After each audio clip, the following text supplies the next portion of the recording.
Hello everybody, my name is James, hope you're doing well and welcome back to another video, and today we're going to be talking about what is going on at Ferrari following the Brazilian Grand Prix. If you enjoyed the video, make sure to leave a like and subscribe for more Formula 1 content. Also make sure to follow me on X at James's Pit Lane, I'll leave a link in the description, but let's jump straight into the video. So let's start with Lewis Hamilton, and as we know, the Brazilian Grand Prix weekend was one to forget for him. I mean, in qualifying, he was knocked out early on in Q2, and then in the Grand Prix, his race was compromised on the opening lap after contact with Carlos Sainz, and then early on in the race, Hamilton went into the back of Franco Colapinto's car as he tried to overtake him.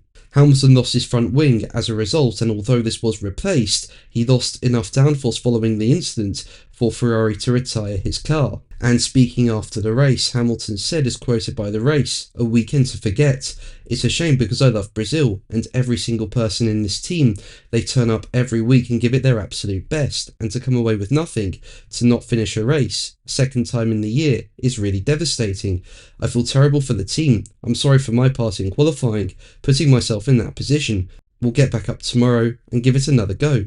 Now, as we know, Hamilton's first year at Ferrari has been a bit of a roller coaster. I mean, there have been good moments, such as his sprint win in China. He's also been knocking on the door of a Grand Prix podium a few times this season. But then you've got performances like Brazil, where it's just an absolute disaster. Hungary was the same. That too was really not good.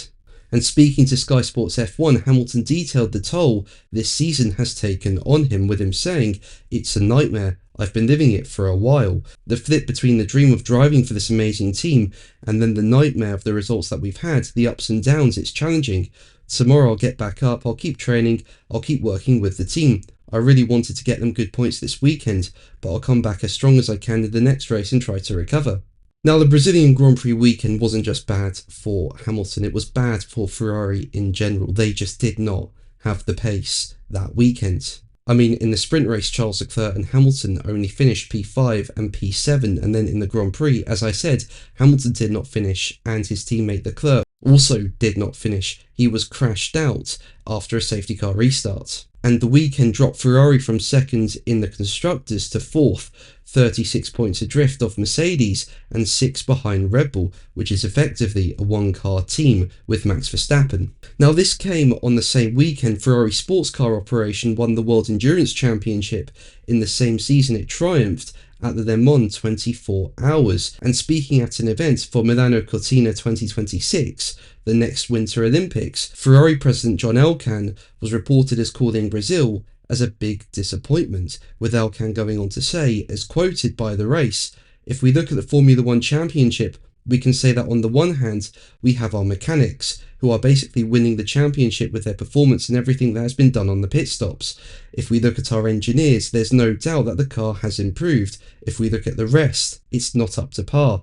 And surely we have drivers for whom it's important that they focus on driving and talk less, because we still have important races ahead of us, and getting second place is not impossible." So we'll start off with Elcan's comments on the pit stops. And fair play, they have been really good at Ferrari in 2025. I mean, though Ferrari does not have any of the 5 fastest pit stops of the season, it has been consistently at a high level and does leave the standings when it comes to the pit stops well ahead of McLaren and Red Bull. But then you come to car development, and of course Ferrari have brought upgrades to 2025. They've been giving it everything to try and turn this season around. But in my opinion, Ferrari has just fluctuated between being the second and fourth fastest team throughout the season, and it seems to me that Ferrari is more dependent on how well the circuit characteristics suit its car. But then you come to the comments about the drivers, and these are particularly interesting. Now, the drivers seem to have spoken in different ways throughout 2025. When it comes to Leclerc, who's been at Ferrari for multiple years now, it's been more about improving the car. And for Hamilton, he's been more critical of himself than Ferrari. And perhaps Elcan's comments for the drivers to focus on driving and talk less could be aimed at each of them in different ways. And could it also be a warning for the drivers to stay in their lane, and that questioning or criticising is unhelpful? Or could it be a message that they're not doing a good enough job?